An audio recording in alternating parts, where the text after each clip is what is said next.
Sir मैं हमेशा से क्यूरियस रहा हूँ कि आर्मी जो बॉर्डर पे होती है वो इतना हार्श वेदर, इतना डिफिकल्ट टेरेन, कांस्टेंट डेंजर से सराउंडेड रहना पूरा टाइम, तो इसमें अपना बैलेंस कैसे बनाए रखती है? हर जगह पे जाने से पहले ट्रेनिंग अलग से दी जाती है। जैसे जंगल वॉरफेयर है, अगर मणिपुर जा रहा हूँ तो एक जंगल वॉरफेयर का स्कूल है, तो वहाँ पे हम 1-1.5 महीना वहाँ पे रुकते हैं, ट्रेनिंग करते हैं और वही एक तरह से एक्मेटाइजेशन हो जाती है। वहाँ से हम वेदर में, वहाँ का जो एरिया में वेदर चल रहा है उससे फेमिलियर हो जाते हैं। वो उस एग्जैक्ट मोमेंट में जब इंसान शूट कर रहा होता है किसी को, उसके माइंड में क्या चल रहा होता है? सोच सिर्फ ये होती है कि निशाना ठीक जगह पे लगे। अच्छा।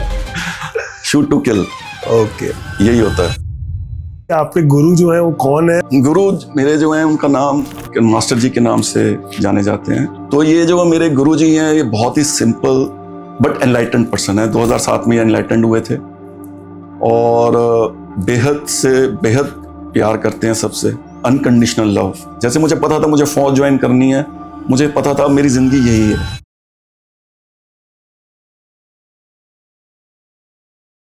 नमस्कार दोस्तों, आज का पॉडकास्ट बहुत ही स्पेशल होने वाला है क्योंकि आज हम बात करने वाले हैं अपने देश, अपनी आज़ादी और उन वीर फौजियों के बारे में जिनकी वजह से हम आज एक आज़ाद देश में सांस ले रहे हैं।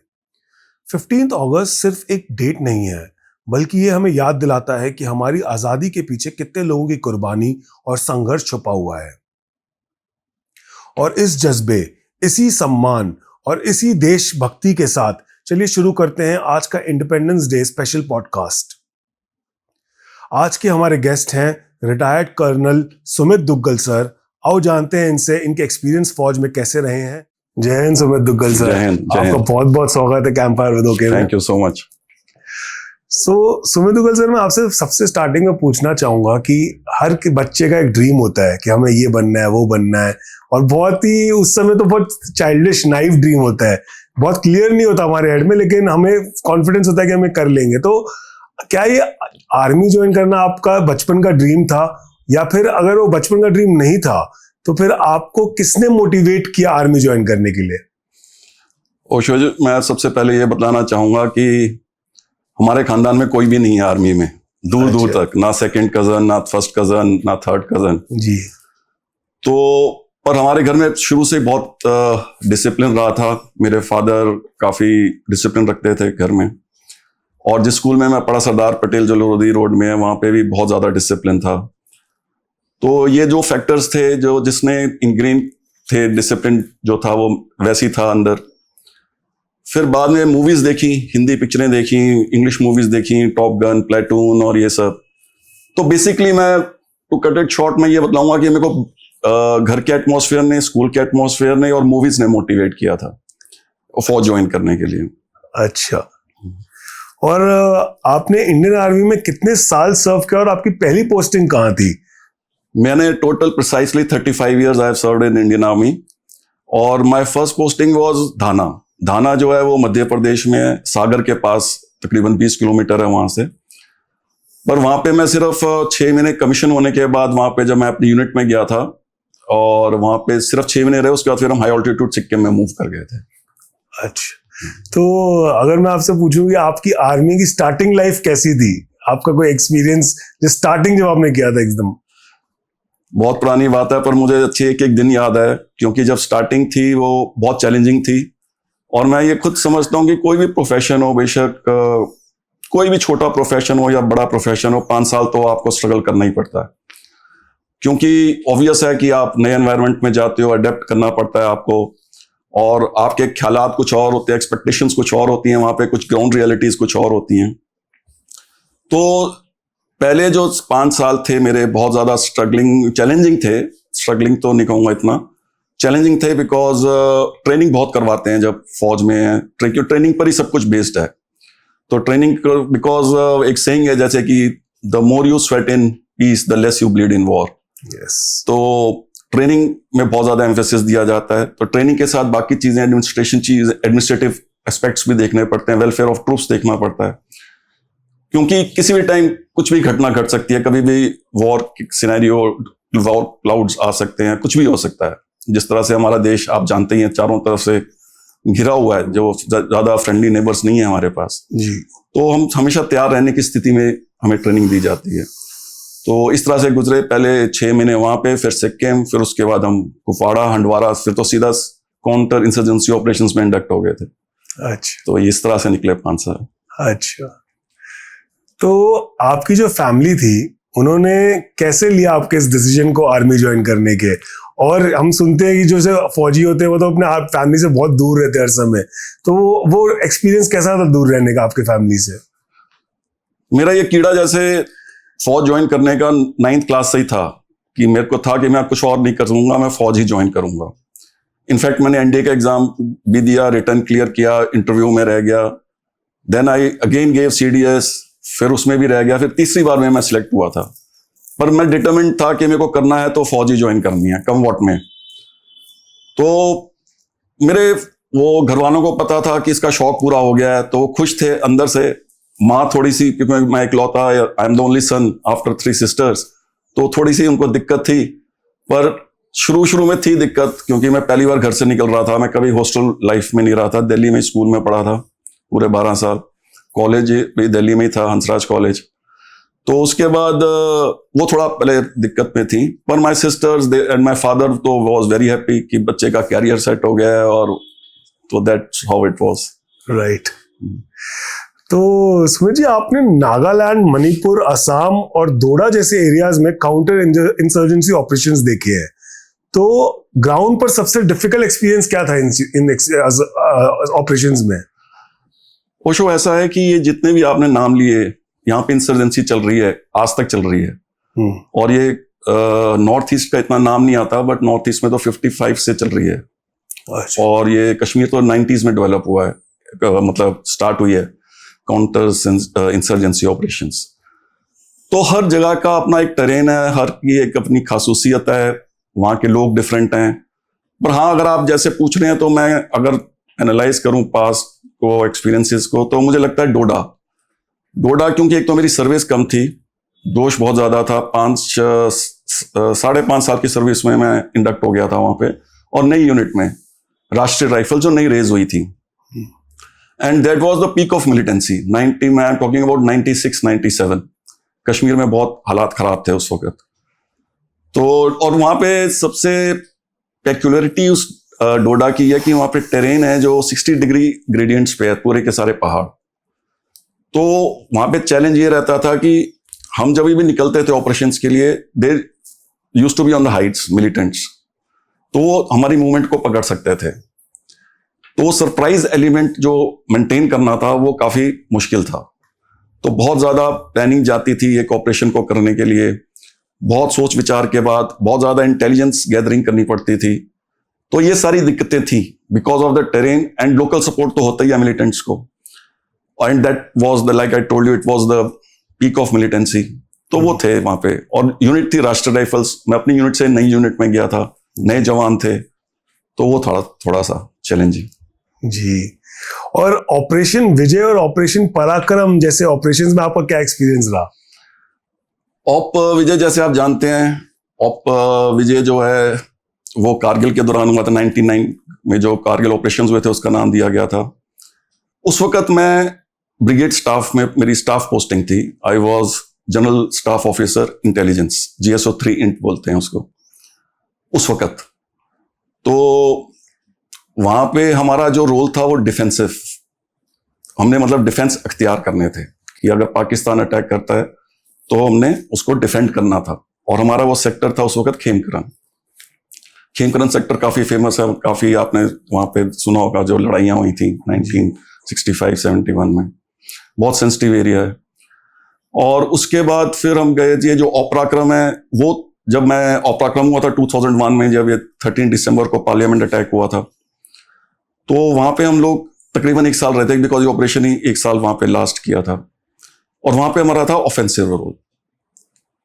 मतलब जिस फॉर्मेशन का ऐसा होता है कि कहीं पे आप जब पोस्ट होते हो, जैसे आप किसी जगह इलाके पे, तो उसके 2 ही रोल होते हैं, एक डिफेंस में अगर लड़ाई हो जाती है, या ऑफेंस में, या फिर आपको काउंटर इंसर्जेंसी ऑपरेशन, जैसे अभी हमने डिस्कस किया डोडा और ये सब मणिपुर नागालैंड में जो चल रहा है, उसको कंट्रोल करना पड़ता।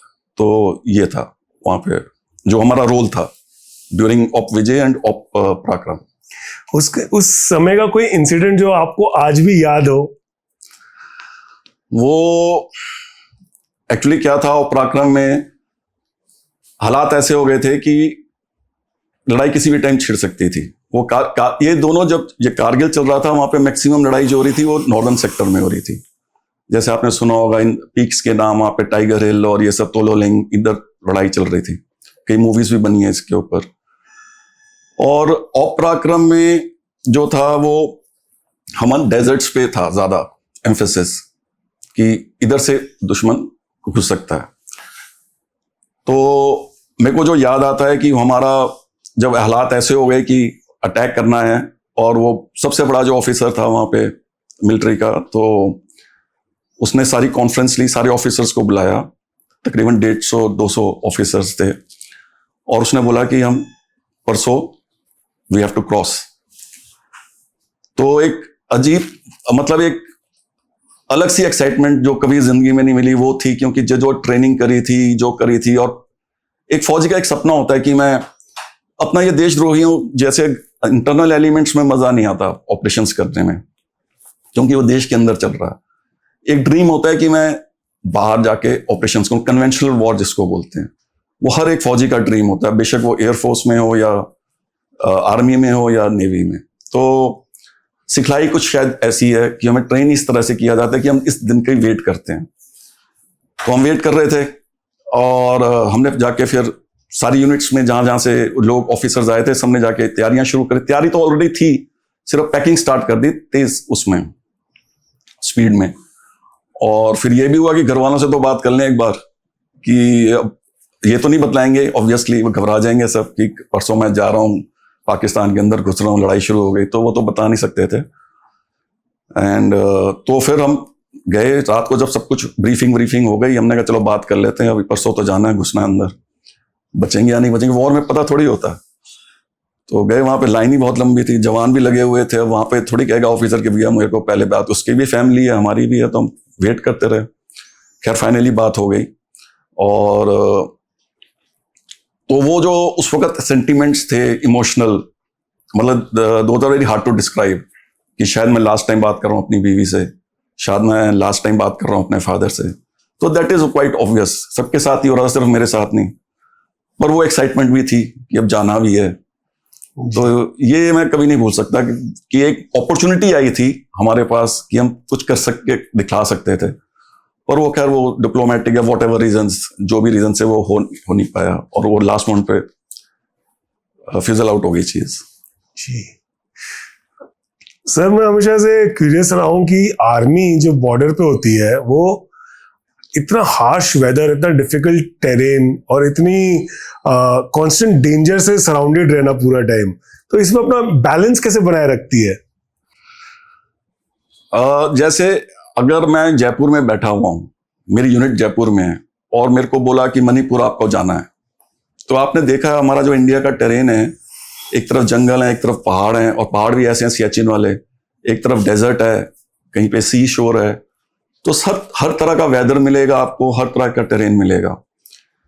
और मजे की बात यह है कि फौज, जैसे मैंने अभी बताया, अगर मैं जयपुर में, मेरे को आदेश मिलता है कि आपके 3 साल पूरे हो गए, अब आपको जाना है मणिपुर में सर्व करना है 2-2.5 साल के लिए।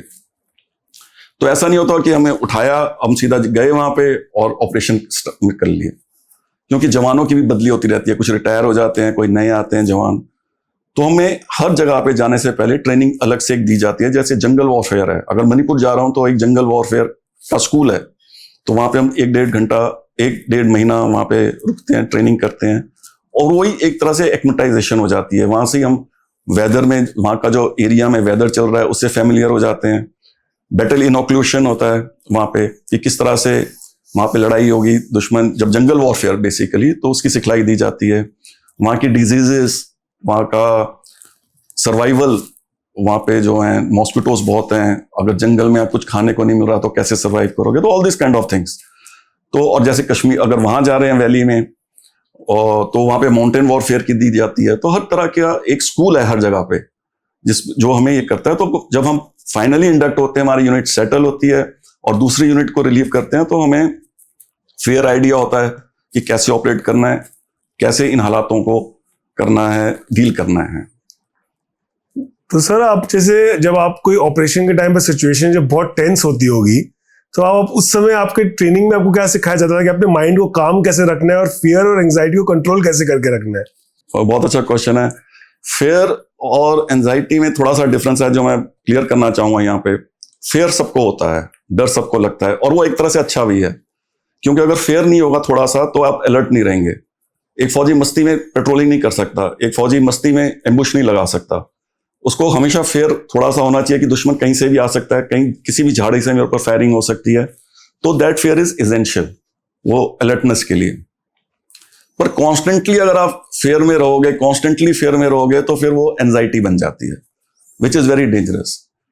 तो इसके लिए एक तो सबसे पहले ट्रेनिंग, जैसे मैंने बताया कहीं पे भी होता है, हमें ट्रेनिंग बेसिक फैक्टर है इस ट्रेनिंग। और दूसरा जो है एक बहुत इंपॉर्टेंट चीज है, आर्मी 4 इथोस पे चलती है, नाम, नमक, इज्जत और निशान। तो जहां इज्जत आ जाती है पलटन की, तो वहां पे फिर कोई फेयर नहीं रहता, कोई एंजाइटी नहीं रहती। नमक, क्योंकि देश का नमक खाया है, इज्जत हो गई, नाम हो गया। नाम वहां पे अपना भूल जाते हैं कि मैं कर्नल सुमित दुग्गल हूं, वहां पे पलटन का नाम याद आता है। पलटन हमेशा आगे होती है, हम जहां पे भी जाते हैं पलटन होती है। बेशक स्पोर्ट्स का इवेंट हो रहा, कंपटीशन हो रहा, हमारा inter unit battalion, inter division battalion, तो पलटन की इज्जत होती है हर जगह पे। तो जब अगर स्पोर्ट्स में इतनी इज्जत हो जाती, वो रखते हैं हम पलटन की, तो आप समझ सकते हो कि वॉर में तो फेयर और एंजाइटी का सवाल नहीं होता। पर हाँ, फेयर जरूर, ऐसी बात नहीं है, सब इंसान है, फौजी भी इंसान होता है। फेयर थोड़ा सा जरूरी है, जैसे मैंने बताया जी, अलर्टनेस के लिए। और वो धीरे धीरे जब आप करते रहते हो, ऑपरेशंस करते रहते हो, 1-2 बार लगेगा आपको कि जैसे आप जयपुर से सपोज आप चले गए मणिपुर, आपको लगेगा यार इस झाड़ी से भी मार सकता है, अरे उस पहाड़ से भी तो गोली आ सकती है। शुरू में आप ऐसे ऐसे चलते रहते हो, फिर आप कहते हो यार क्या हो गया, ये तो हर रोज की है बात, तो फिर इवेंचुअली चला जाता है। ये तो डेली की रूटीन है ना, ये तो डेली है, कभी भी होगी तो हम तो ट्रेंड है उसके लिए।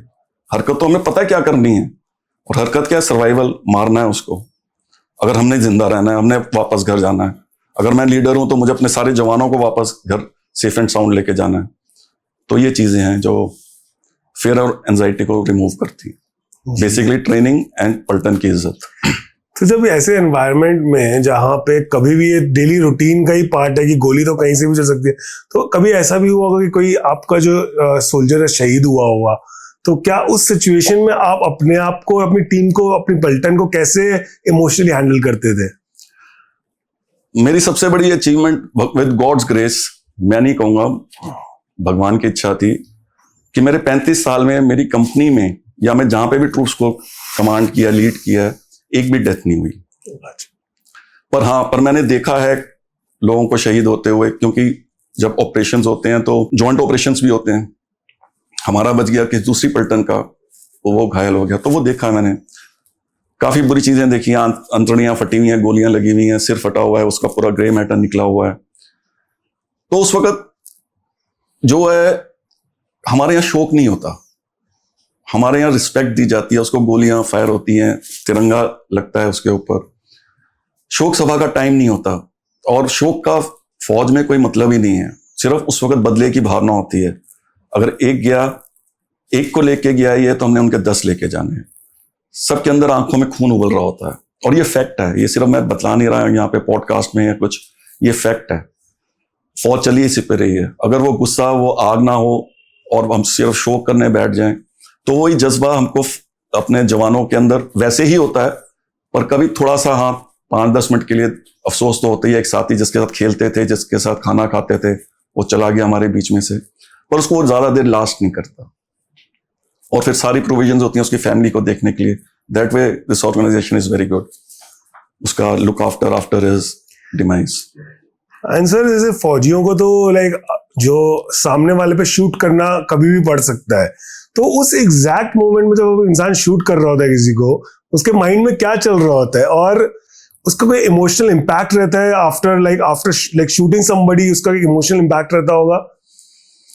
सो सिर्फ ये होती है कि निशाना ठीक जगह पे लगे। अच्छा। शूट टू किल, ओके, यही होता है। जी जी। कोई और थॉट नहीं आती इस वक्त, और जब वो मर जाता है तो बल्कि खुशी होती है, कोई रिमोर्स नहीं होता। अच्छा। हाँ, क्योंकि वही मैंने बताया ना, सर्वाइवल है, या तो वो मुझे मार देता या मैं उसे मार दूं, और वो दुश्मन है मेरा। मैं कोई अर्जुन तो नहीं हूं कि मेरे सामने खड़े हुए थे मेरे सगे संबंधी कि मेरे को गाइडेंस चाहिए थी या मैं घबरा रहा हूं। अर्जुन मेरे को आ रहा है बतलाने के लिए, 18 दिन समझा रहा है। तो यहाँ पे ट्रेनिंग जो होती है 1.5-2 साल की, वो यही सिखलाती है कि तेरे सामने दुश्मन है, तेरे को गोली जो है 1 बुलेट में ही उसको खत्म करना है। 1 मैन 1 बुलेट। अच्छा, तो कोई रिमोर्स नहीं होता। ओके।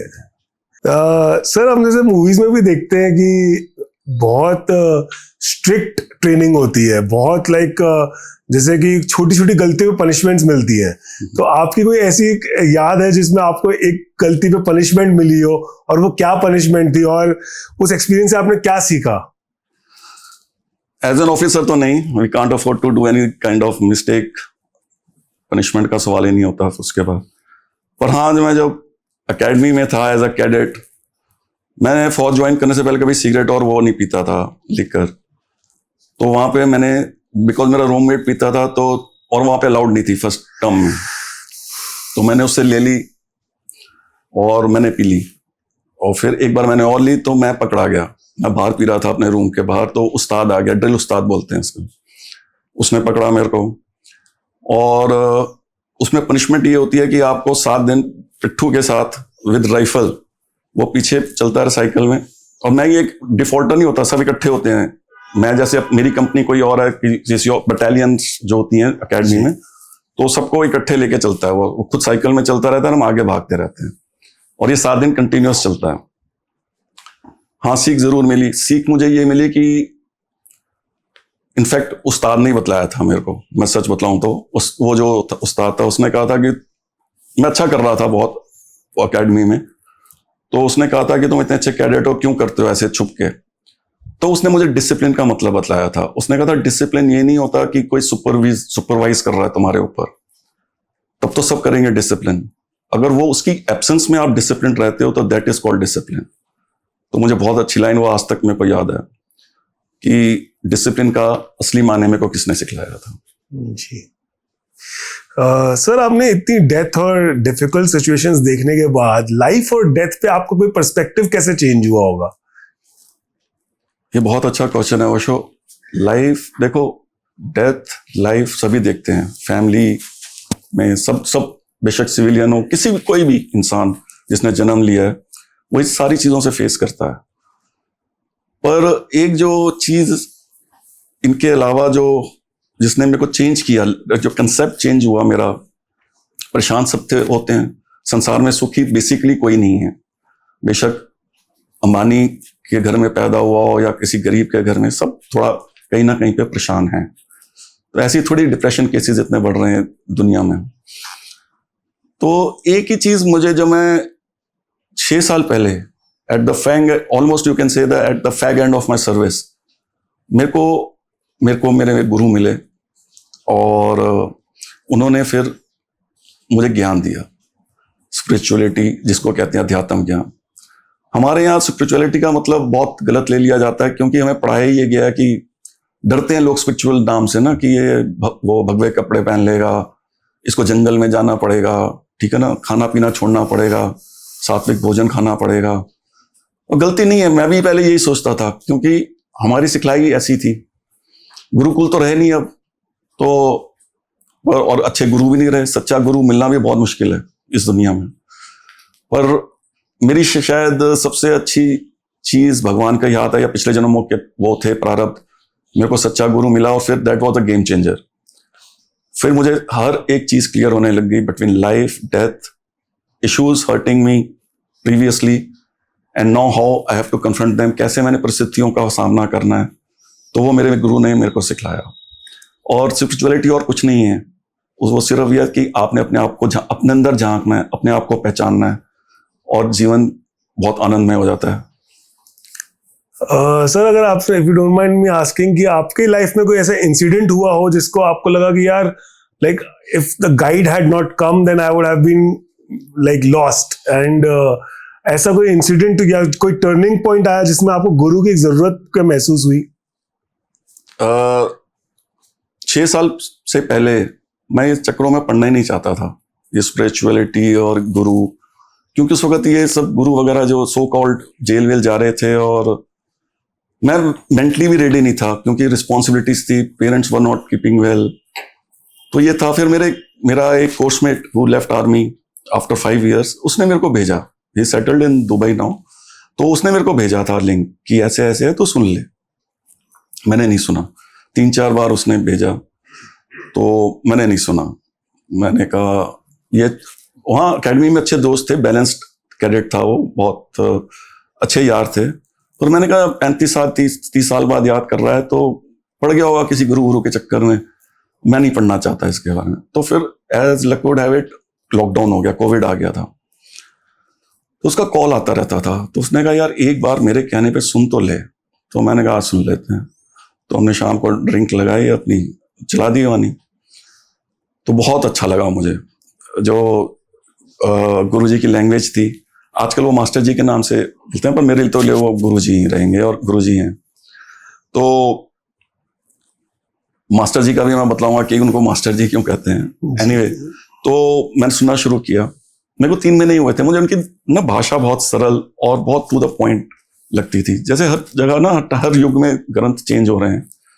पहले रामायण थी, फिर गीता आई।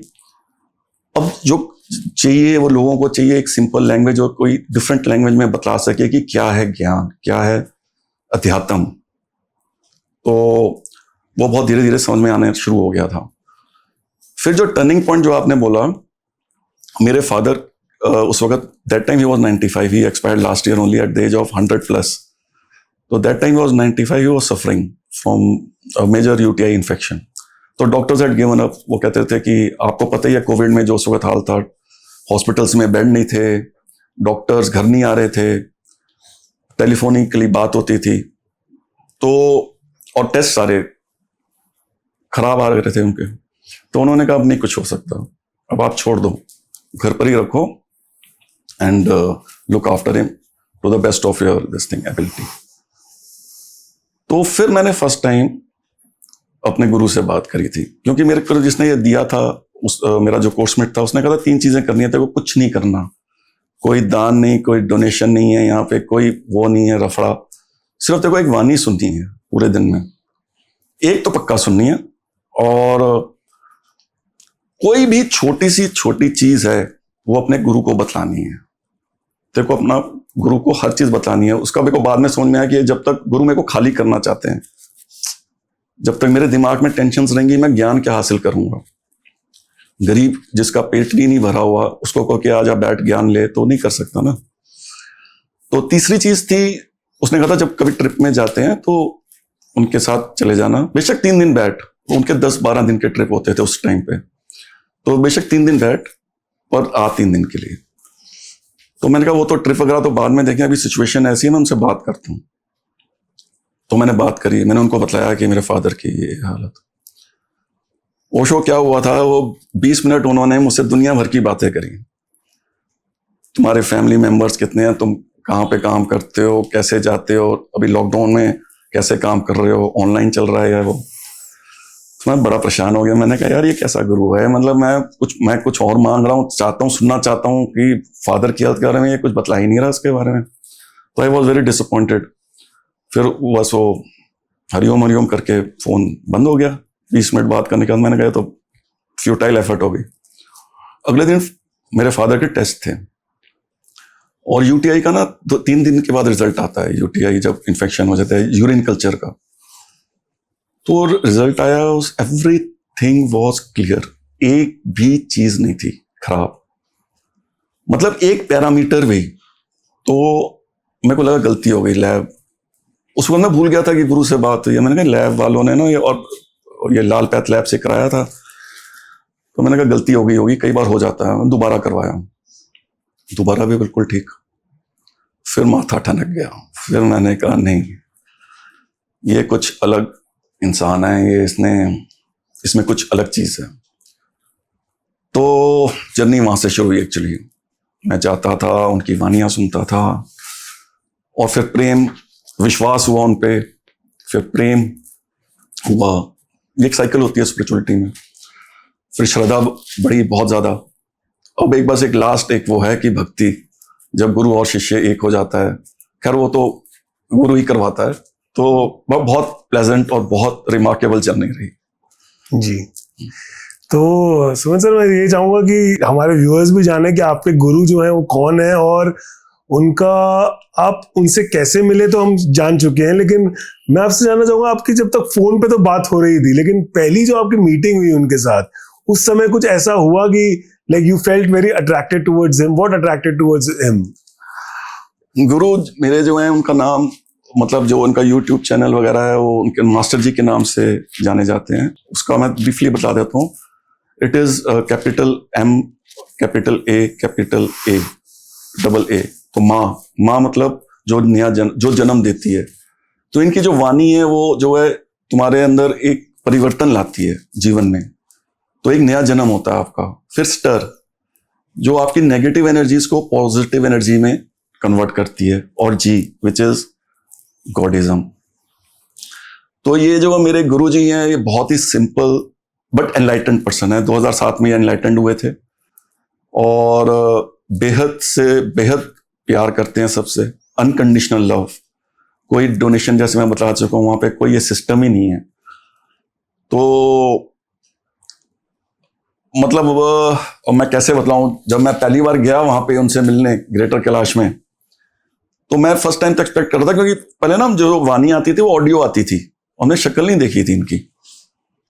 तो मैंने कहा कि अब मिलते हैं, जब थोड़ा सा लॉकडाउन वो खुला तो सत्संग में गए।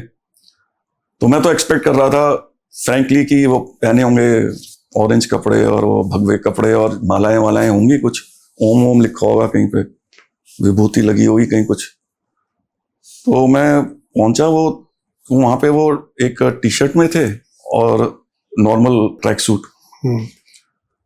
मैंने कहा यार ये तो कमाल, मतलब सरप्राइज पे सरप्राइज हुआ जा रहा है। तो फिर मैंने उनकी वाणी सुनी, वहां पे सत्संग में चल रही थी।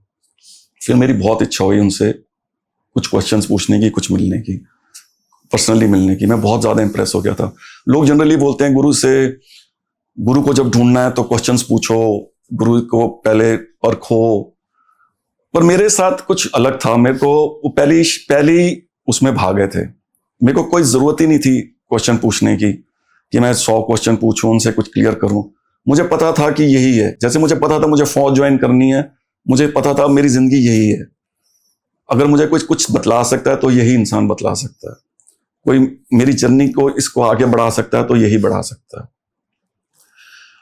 तो मैं गया कमरे में, बड़ी मुश्किल से मुलाकात हुई क्योंकि लोग भीड़ बहुत थी, पर मिल गया मेरे को चांस। और मैं जब गया, सर्दी के दिन थे मुझे याद है, मैंने जैकेट भी पहनी हुई थी छोटी सी। उनके कमरे में गया, 2-4 क्वेश्चन पूछने थे मेरे को। तो मैं जब बैठा उनके पास चरणों में, अब वो फीलिंग मतलब वो यहाँ पे डिस्क्राइब करना मुश्किल है। वो अलग सी वाइब्रेशंस हुई, पसीने आए मेरे को। वो क्वेश्चन तो बिल्कुल भूल गया मैं। और ऐसा सुकून, इतनी शांति थी उस सत्संग में। और वहां पे उनके पास बैठ के, शायद जब मैं अपनी माँ की गोद में हूँगा बचपन में, तो शायद उतनी सुकून मुझे मिला होगा। तो वो ये था मेरा एक्सपीरियंस फर्स्ट टाइम। फिर तो मिलते रहे उनसे, बहुत बहुत मिले। बहुत कुछ है बतलाने को, टाइम आपके पास भी नहीं है इतना ज्यादा, नहीं तो मैं तो बहुत देर तक बतला सकता हूँ उनके बारे में। जी। तो सर, आपको जैसे आर्मी में ट्रेनिंग दी गई थी डिसिप्लिन और ड्यूटी के ऊपर, और स्पिरिचुअलिटी में आपको सिखाया गया इनर पीस और कंटेंटमेंट और सुकून और सब, तो आपको इन दोनों के बीच में कोई कनेक्शन दिखा? डेफिनेटली। डिसिप्लिन जो है वो बुनियाद है। डिसिप्लिन के बिना ना तो आप ड्यूटी कर सकते हो, ना आप स्पिरिचुअलिटी में जा सकते हो। डिसिप्लिन एक आई वुड से एक मैंडेटरी रिक्वायरमेंट है। और जहां तक ड्यूटी सभी कर रहे हैं, एक चपरासी भी कर रहा है, एक जो सड़क साफ कर रहा है वो भी कर रहा है, जो फौज में है, डॉक्टर, सब ड्यूटी कर रहे हैं।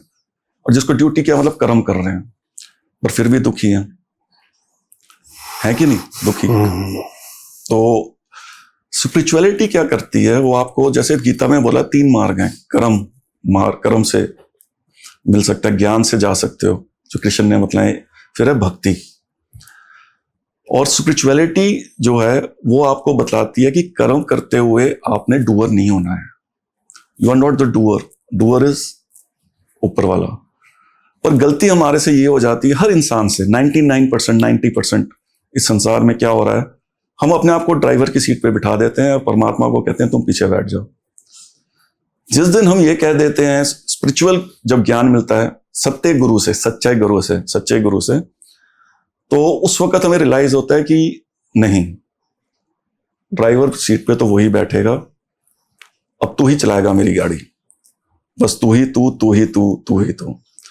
तो ये है व्हाट आई फील कि स्पिरिचुअलिटी और ड्यूटी में डिफरेंस। डिसिप्लिन तो बुनियाद है, वो तो करना ही है, उसके बिना आप कहीं आगे नहीं बढ़ सकते।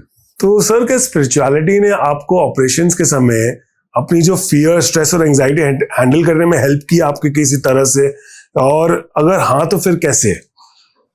जब मेरे को, जैसे मैंने पहले बताया, ये स्पिरिचुअलिटी जब मैं गुरु से जुड़ा और जब मेरे को ये अध्यात्म ज्ञान मिला, वो मेरे को मिला था तकरीबन 6.5 साल पहले। तब तक ये ऑपरेशन वाली जो सर्विस थी वो तकरीबन मेरी खत्म हो गई थी। I was posted in army headquarters, I was in staff appointments, और थोड़ा सा टाइम मैंने एनसीसी कैडेट्स के साथ भी निकाला। तो डेफिनेटली स्पिरिचुअलिटी ऐसी चीज तो है ही जिससे आपके हर दिनचर्या के हर चीज में फर्क पड़ता है। आपका गुस्सा हो, आपका लोभ हो, आपका मोह, अहंकार, हर चीज में वो डिफरेंस लाती है। और सबसे बड़ी बात यह है, स्पिरिचुअलिटी से आपको पता चलता है कि हर इंसान एक ही है, तो आप राग द्वेष नहीं करते, हर में आपको एक ही नजर आता है। बेशक आप कुत्ते को देख रहे हो, एक एनसीसी कैडेट को देख रहे हो, एक आर्मी ऑफिसर को देख रहे हो, किसी भी व्यक्ति को देख रहे हो, आप हर के अंदर आपको सिर्फ एक ही नजर आता है। तो जब वो नजर आने लग जाता है तो आप सोचते हो कि जो मैं हूं वो ही तो वो है, सब में एक ही बसा हुआ है। जब ये एटीट्यूड हो जाता है, एक नजरिया बदलता है। बेसिकली स्पिरिचुअलिटी से क्या होता है, नजरिया बदल जाता है। नजरिया जब बदल जाता है तो आप परिस्थितियों को हैंडल करना शुरू कर देते हो बहुत सहज ढंग से। स्थिरता आ जाती है, हर काम में स्थिरता आ जाती है। आप बहुत स्थिर मन से, शांत मन से करते हो। आप अपने विचारों को काफी हद तक कंट्रोल करते हो। आपको शायद पता होगा, एक इंसान के दिमाग में जो साइंस बोलती है 6,000 से 60,000 से 70,000 तक के विचार आते हैं एक दिन में। तो इतने विचारों को अगर आप अध्यात्म या आपको ज्ञान नहीं मिला हुआ, अच्छा ज्ञान नहीं मिला हुआ, तो आप तो पक्का डिस्टर्ब हो गए ही होगे। आप किसी भी पोस्ट पे हो, कुछ भी हो, किसी भी फैमिली में रह रहे हो, किसी भी रिच फैमिली में रह रहे हो, कुछ भी, किसी भी हालातों में, तो ये स्पिरिचुअलिटी आपको बताती है कि उन विचारों को कैसे मोल्ड करना है, किस तरह से आपको जो राग द्वेष अपनी जिंदगी से निकालना है। और तब फिर हर काम, और बाकी जो काम है फिर वो प्रकृति करती है। अगर आपने उसको ड्राइवर सीट पे बिठाया ही हुआ है, फिर वो चलाता है आपकी गाड़ी, ऑटोमेटिक गियर पे चलाता है, आपको कुछ करने की जरूरत नहीं। सर, आपने आर्मी लाइफ में मतलब बहुत ऐसे सिचुएशंस आए होंगे जब आपको डिफिकल्ट डिसीजंस लेने का टाइम आया होगा, डिफिकल्ट मोमेंट्स हुए होंगे, तो उसमें स्पिरिचुअलिटी ने आपको कैसे हेल्प किया, और कि अपने इमोशंस को और ड्यूटी पे फोकस रहना, इमोशंस को कंट्रोल करना और डिफिकल्ट डिसीजन लेने में कैसे मोमेंट में हेल्प किया? देखो, जैसे मैंने बताया, स्पिरिचुअलिटी आपका थॉट प्रोसेस बिल्कुल क्लियर कर देती है।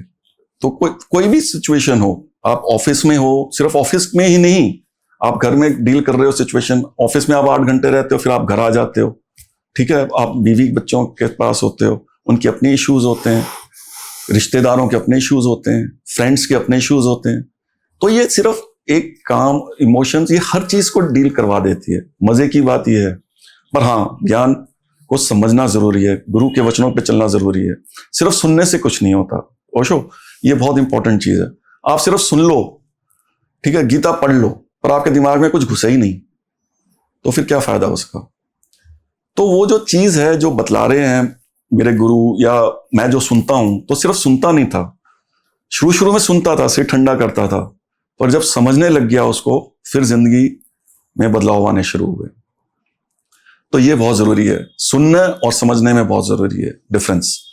तो समझना बहुत जरूरी है। बेशक आप गीता फॉलो करो, किसी भी गुरु को फॉलो कर रहे हो, और उसको समझना जरूरी है, सुनना नहीं, सुनने से कुछ नहीं होगा।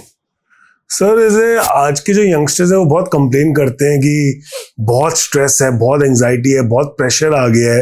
हालांकि अगर हम बात करें आपके आर्मी डेज की, जब आपने ज्वाइन किया होगा तब स्ट्रेस तो तब भी होगा, तो आप उसे कैसे हैंडल करते थे जिससे आज का नौजवान सीख सके? आजकल क्या है, जो बेसिक प्रॉब्लम क्या हुई है कि हमने प्रोग्रेस तो बहुत की है, टेक्नोलॉजी बहुत has grown many fold and every second it is changing all over the world. हमारे पास वो मोबाइल नहीं होते थे, चिट्ठी आती थी, वो उसको भी आने में 1 महीना लगता था। तो घर में कोई प्रॉब्लम भी होती थी, जब तक चिट्ठी पहुंचती थी वो वैसी सॉल्व हो जाती थी। अच्छा। और यहाँ पे क्या है कि अब मोबाइल है सबके पास, तो टेंशन होती है किसी को, अगर बच्चे को 100 डिग्री बुखार हो जाता है तो टेंस हो जाती है माँ, फौजी वहां बैठा हुआ है पोस्ट पे, तो वो एकदम फोन कर देती है कि उसको बुखार है। तो वैसे ही बेचारा टेंशन में है, दिन रात ऑपरेशंस कर रहा है, फैमिली से अलग रह रहा है, डिफिकल्ट टेरेन में रह रहा है। तो इस चीज से, और मतलब ये जो टेक्नोलॉजी है इससे थोड़ा नुकसान भी हुआ है। हम मौज मस्ती में रहते थे पहले, कुछ पता ही नहीं होता था, जैसे मैंने बताया सिर्फ चिट्ठियां एक साधन होती थी, और कई पोस्ट तो ऐसी होती थी वो हेलीकॉप्टर देता था चिट्ठियां वगैरह, खाने के साथ चिट्ठी तब आती थी, तो उसमें बहुत टाइम लगता था। एसटीडी कॉल करने जाना पड़ता था, पता नहीं 5 किलोमीटर दूर पोस्ट से। तो ये था। और आजकल जो यंगस्टर है उस यंगस्टर्स को हम दोषी नहीं ठहरा सकते, क्योंकि वो पता है क्या है, ये जो जनरेशन है ये कोविड से निकली है। जब बच्चा कॉलेज में, जिसके पढ़ने के तो दिन होते ही हैं, मौज मस्ती के भी दिन होते हैं, वो उसका टाइम घर पे निकल गया।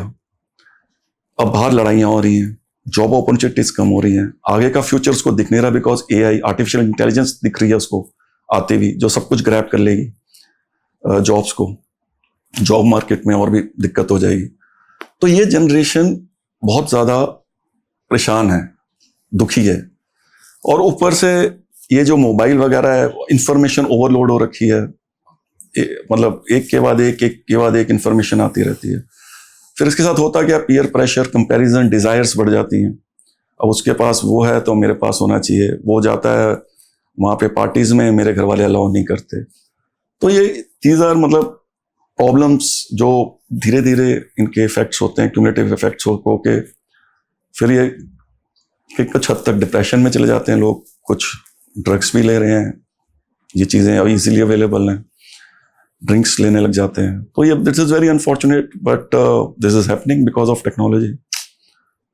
You can't do a dam, technology को कैसे छोड़ोगे, उसके बिना भी काम नहीं चल सकता जी। पर कुछ नेशंस ने स्टेप्स लिए हैं कि आप 14 साल से पहले बच्चे को वो नहीं करेगा, सोशल मीडिया में नहीं आएगा। तो इस तरह के कुछ करने पड़ेंगे, जिस तरह से किसी तरह से इसको बैलेंस किया जा सके, टेक्नोलॉजी डेवलपमेंट और अपनी मेंटल हेल्थ को। सर जैसे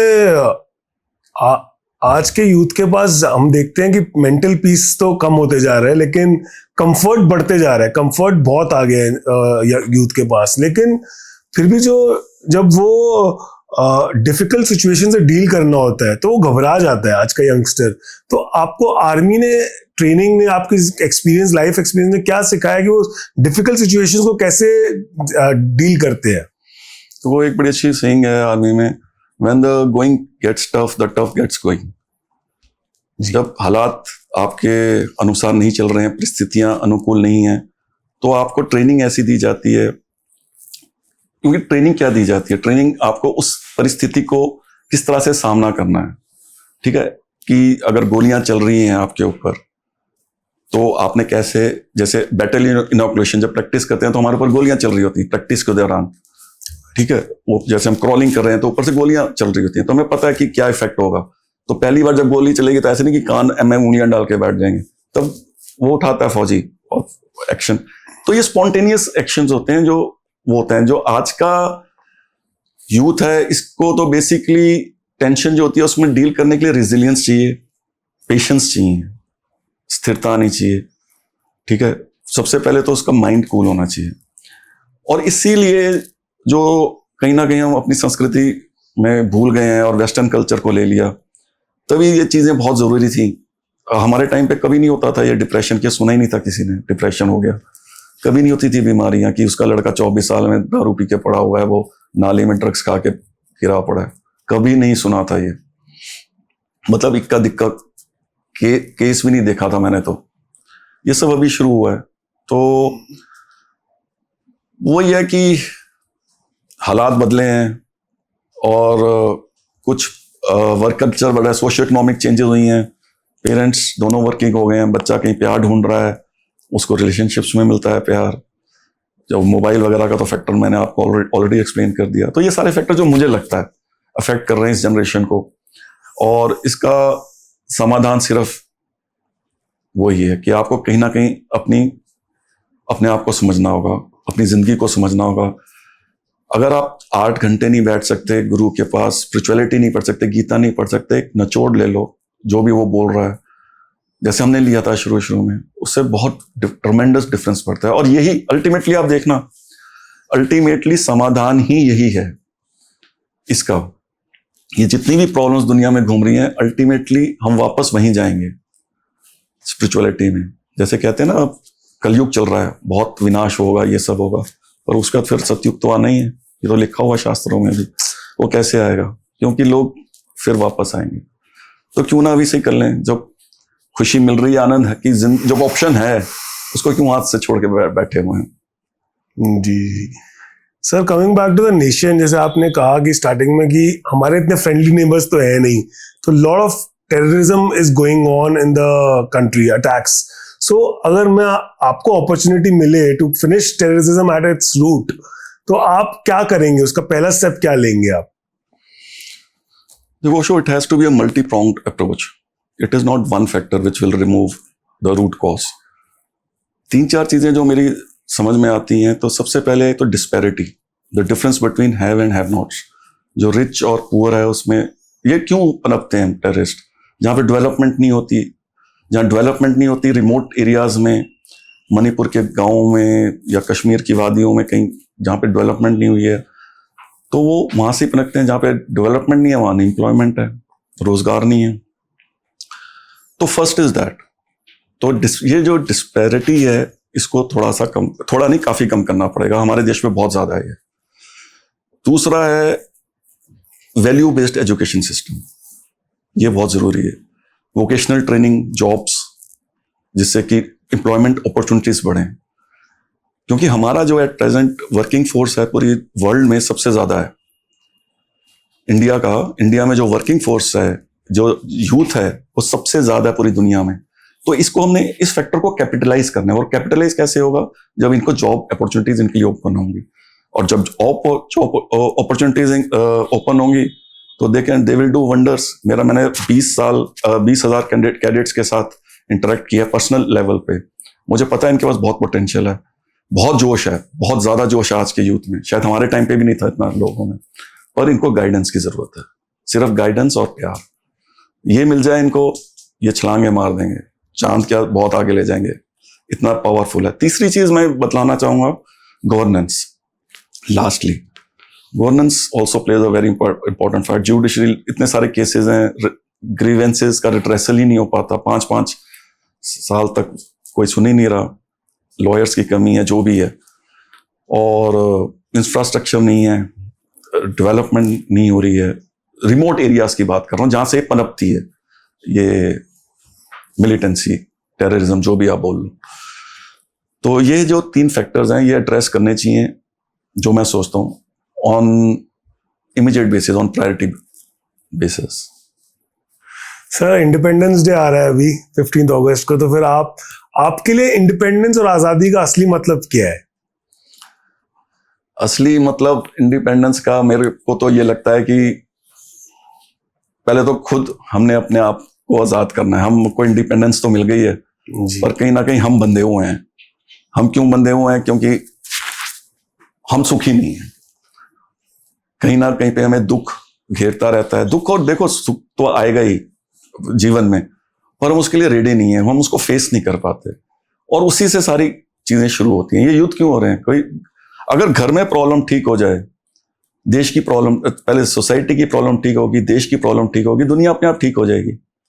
जब खुद ही अशांति है, फ्रीडम मिल गई है हमें, बहुत अच्छी बात है, बहुत काम किया हमारे वो जिन्होंने, फ्रीडम फाइटर्स ने, उसका तो इंपॉर्टेंस कहीं हम भूल ही नहीं सकते। पर एक चीज है कि हमें अपने आप को भी फ्रीडम लानी है, जिससे कि हम खुशी मजाज में, आनंद में काम कर सकें। और जैसे एक होता है ना हैप्पीनेस इंडेक्स, उस कंट्री का ज्यादा है, कभी हम कहते हैं फिनलैंड का ज्यादा है, कभी इसका, तो हम इतने खुश रहें कि हम उस लेवल तक अपनी हैप्पीनेस ले आए, तब होगी एक्चुअल फ्रीडम, जो मुझे लगता है। जी 15 अगस्त को हम लोग सब सेलिब्रेट कर रहे होते हैं, सारा जो कॉमन सिटीजन्स है वो तो सेलिब्रेट कर रहे होते हैं इंडिपेंडेंस डे, लेकिन उसी समय वो सोल्जर की रियलिटी क्या होती है जो बॉर्डर पे देश की उस समय रक्षा कर रहा था, उसकी रियलिटी क्या होती है? देखो बहुत सारे ऐसे होते हैं, सिर्फ इंडिपेंडेंस डे नहीं, कई त्योहार भी ऐसे होते हैं जब वो सिर्फ वहां पर होता है। और सिर्फ फौजी नहीं, आप ट्रैफिक पुलिस वालों को भी देखोगे, वो भी काम कर रहे होते हैं और त्योहारों वाले दिन, और इंडिपेंडेंस डे हो या रिपब्लिक डे।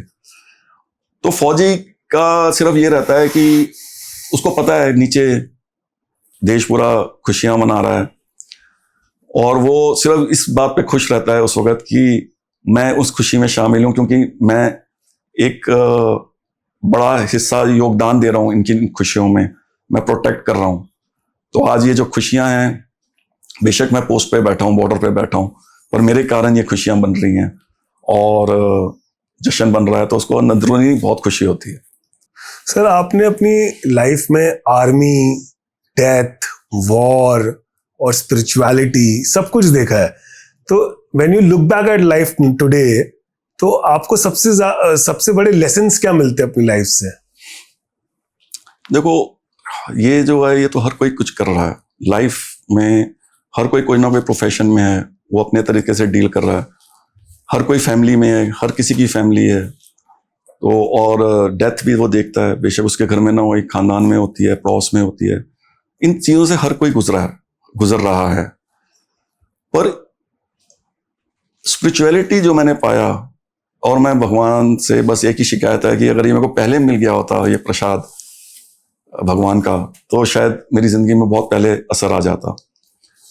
पर ये मेरे को थोड़ा लेट मिला, मैं तकरीबन 51 ईयर्स का था जब ये मिला, और वो यह देर आए दुरुस्त आए। तो ये जो स्पिरिचुअलिटी का ज्ञान मिला है मेरे को, इसने मेरे को बहुत कुछ सिखलाया है। अब उसने मेरे को सिखलाया है कि फैमिली क्या है, ये डेथ क्या होती है, सारे क्वेश्चंस के आंसर्स दिए हैं इसने मेरे को, जो कहीं ना कहीं आते थे दिमाग में कि ये बच्चा क्यों अंधा पैदा हुआ, ये इसकी 12 साल में क्यों मौत हो गई, ऐसे फलाने बहुत क्वेश्चंस थे दिमाग में जो घूमते रहते थे। इससे क्रिस्टल क्लियर हो गया, इसने बिल्कुल साफ कर दिया कि क्या है माया, क्या होती है इल्यूजन, क्या होती है रियलिटी, क्या है तुम, क्या हो तुम, क्यों आए हो, क्यों पैदा हुए हो, कहाँ जाओगे। तो ये सारी चीजें क्लियर हो जाती हैं। जब ये क्लियर हो जाती हैं तो फिर दिमाग खाली हो जाता है, मन खाली हो जाता है, फिर तुम एक दूसरी स्थिति में होते हो, आनंद की स्थिति में। जी सर, अगर आज पूरा इंडिया और भारत आपको सुन रहा हो, तो आप आज के यंगस्टर्स को क्या मैसेज देना चाहेंगे? हाँ, यंगस्टर्स को मैं ये बोलूंगा कि फ्रीडम इज द गिफ्ट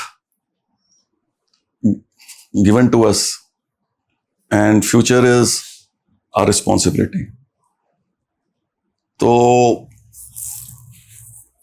बहुत पोटेंशियल है, सबको हार्ड वर्क, ऑनेस्टली अगर सब लोग लग जाएं अपने इस देश को यूनाइट करने में, यूनाइटेड नेशन एक रहे हमारा, क्योंकि डाइवर्सिटी में यूनिटी रहे, तो हम बहुत आगे तरक्की कर सकते हैं।